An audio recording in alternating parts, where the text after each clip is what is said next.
Welcome to the 8th round of the FIDE Women's Grand Prix that's taking place in New Delhi. Maybe the biggest news of the round was the fact that Katrina Lagno, who was playing against Alexandra Goryachkina, could not finish off a completely winning position.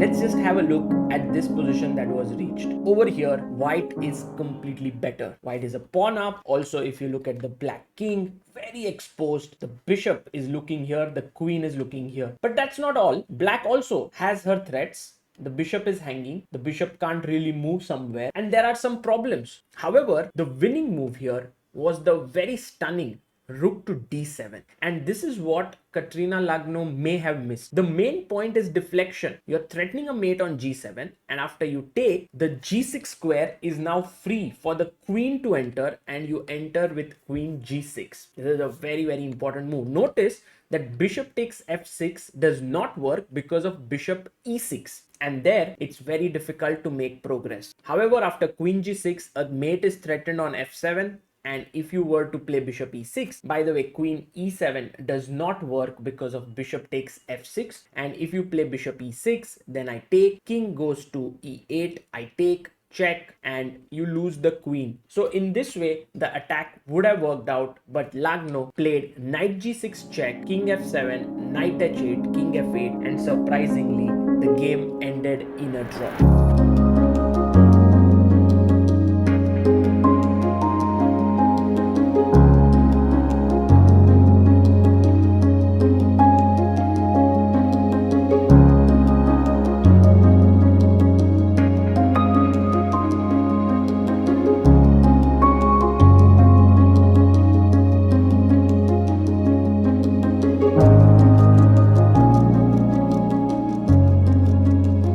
Harika won her first game of the tournament, but it was not without hiccups. In this position, Harika made the move d5, which is actually not at all a good move.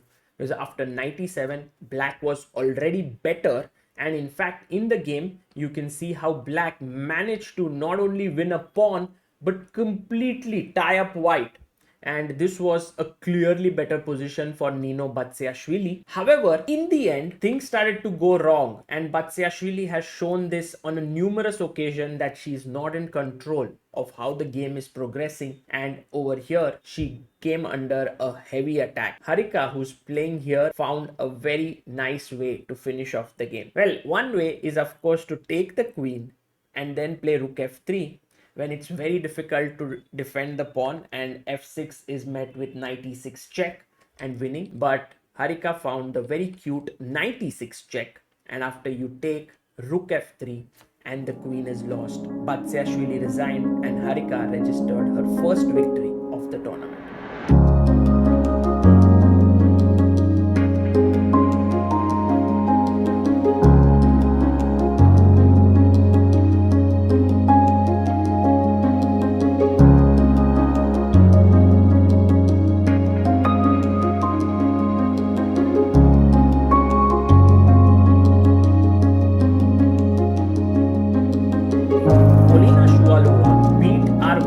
And Vaishali's woes in the tournament continue. We had this position from the Grunfeld, which was very interesting. Over here, Vaishali should have played rook c8. And look at this point very carefully. The thing is, after rook takes b7, you put your bishop on c3 hitting the rook.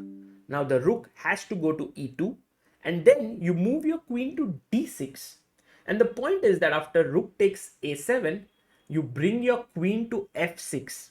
And this is a very strong attack because you are going to put your bishop here. You can also put your bishop on d4 with clear back rank issues that are coming in, and black is in fact doing very well.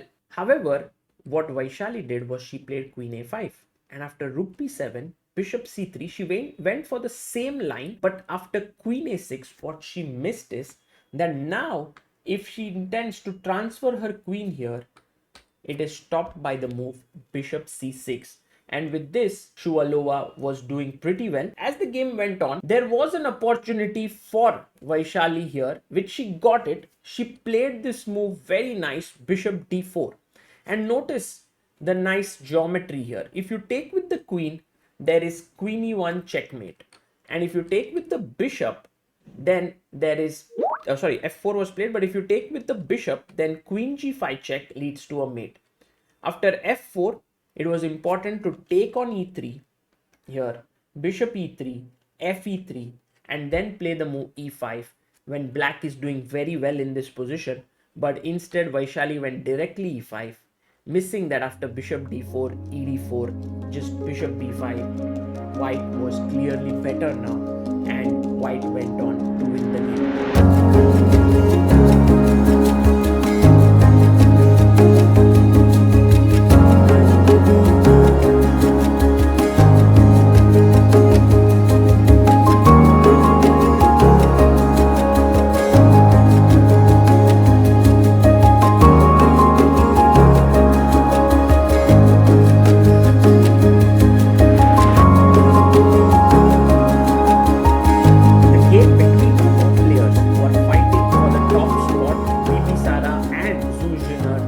In a draw. It was a very well contested game. Both players were extremely accurate, and it was something where no progress could be made, and both players agreed to split the point. With 8 rounds having completed, it is Bibisara Asubayeva who is on 5 points and is leading the tournament. Half a point behind her is Zuzhiner, and on 4 points we have Goryachkina and Lagno. We are coming towards the end of this tournament, and it seems like the Kazakh girl Asaubayeva might take home the title.